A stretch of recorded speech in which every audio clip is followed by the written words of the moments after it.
សន្ទុះនៃមហិច្ឆតានុយក្លេអ៊ែររបស់កូរ៉េខាងជើងនាពេលថ្មីនេះកំពុងក្លាយជាប្រធានបទក្តីគគុកនិងជាកង្វល់ដ៏ធំសម្រាប់សន្តិសុខតំបន់និងពិភពលោកគីមចុងអ៊ុនបានបង្ហាញចំហច្បាស់ថានឹងមិនបោះបង់អាវុធយុទ្ធសាស្ត្រទាំងនេះឡើយទាំងនេះគឺជាចំណុចសំខាន់ដែលបង្ហាញពីការបង្កើនមហិច្ឆតារបស់ទីក្រុងព្យុងយ៉ាង1ការផ្លាស់ប្តូរគោលនយោបាយនិងច្បាប់កូរ៉េខាងជើងបានអនុម័តច្បាប់ថ្មីដែលកំណត់ថាស្ថានភាពជាប្រទេសមានអាវុធនុយក្លេអ៊ែរគឺមិនអាចកែប្រែបានឡើយច្បាប់នេះថែមទាំងអនុញ្ញាតឲ្យមានការប្រើប្រាស់អាវុធនុយក្លេអ៊ែរមុន preemptive strike ប្រសិនបើពួកគេមានអារម្មណ៍ថាមានការគំរាមកំហែងដល់ថ្នាក់ដឹកនាំកំពូលឬស្ថិរភាពរដ្ឋ2ការធ្វើតេស្តមីស៊ីលដែលទំនើបជាងមុនព្យុងយ៉ាងបានបង្កើនការធ្វើតេស្តមីស៊ីលឆ្លងទ្វីប ICBM ដែលមានសមត្ថភាពអាចបាញ់ដល់ដីគោករបស់សហរដ្ឋអាមេរិកអ្វីដែលគួរឲ្យកត់សម្គាល់គឺមីស៊ីលប្រើឥន្ធនៈរឹងងាយស្រួលលាក់ខ្លួននិងបាញ់បានលឿនជាងមុនដែលធ្វើឲ្យប្រព័ន្ធការពារមីស៊ីលពិបាកទប់ទល់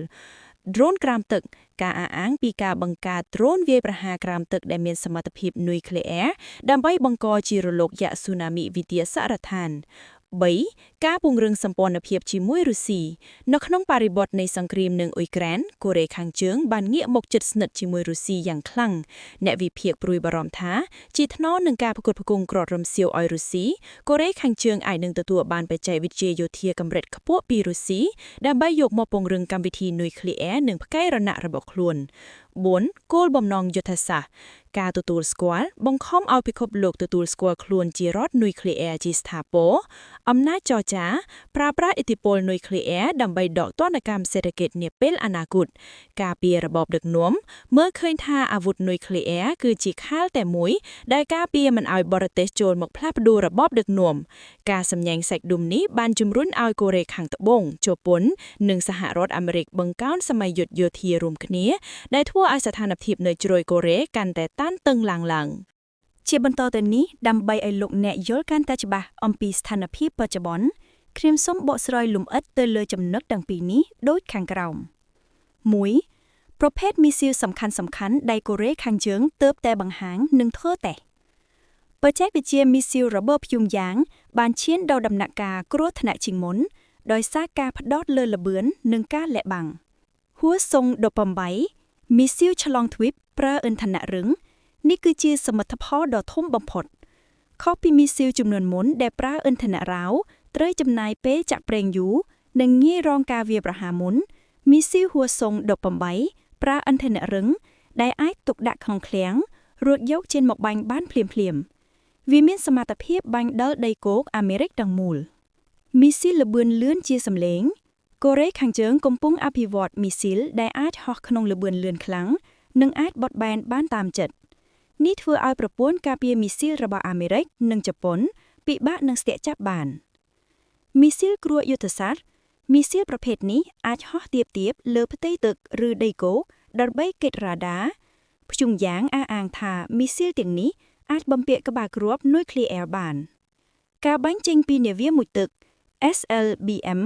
គឺជាការបង្ហាញថាពួកគេមានសមត្ថភាពវាយបកវិញជាលើកទី2ទោះបីជាមូលដ្ឋានលើដីគោកត្រូវបានបំផ្លាញក៏ដោយ2ប្រតិកម្មរបស់សហគមន៍អន្តរជាតិការកើនឡើងនៃគម្រាមកំហែងនេះបានធ្វើឲ្យមានការផ្លាស់ប្តូរយ៉ាងខ្លាំងក្នុងភូមិសាស្ត្រនយោបាយសហរដ្ឋអាមេរិកកូរ៉េខាងត្បូងនិងជប៉ុនបានបង្កើនសម័យយុទ្ធយោធារួមគ្នាខ្នាតធំដែលមិនធ្លាប់មានដើម្បីត្រៀមខ្លួនទប់ទល់បង្កើតប្រព័ន្ធចែកចំណាយព័ត៌មានរ៉ាដាបាញ់បង្ហោះមីស៊ីលតាមពេលវេលាជាក់ស្ដែង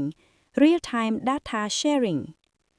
អាមេរិកបានបញ្ជូនអាវុធយុទ្ធសាស្ត្រដូចជានាវាមុជទឹកនុយក្លេអ៊ែរនិងយន្តហោះទម្លាក់គ្រាប់បាំង B-52 មកកាន់តំបន់នេះកាន់តែញឹកញាប់ឡើងក្រុមប្រឹក្សាសន្តិសុខអង្គការសហប្រជាជាតិមានភាពតល់ច្រកកាលពីមុនរុស្ស៊ីនិងចិនធ្លាប់ព្រមព្រៀងដាក់ទណ្ឌកម្មកូរ៉េខាងជើងប៉ុន្តែបច្ចុប្បន្នប្រទេសទាំងពីរបានប្រើសិទ្ធិវីតូដើម្បីរារាំងទណ្ឌកម្មថ្មី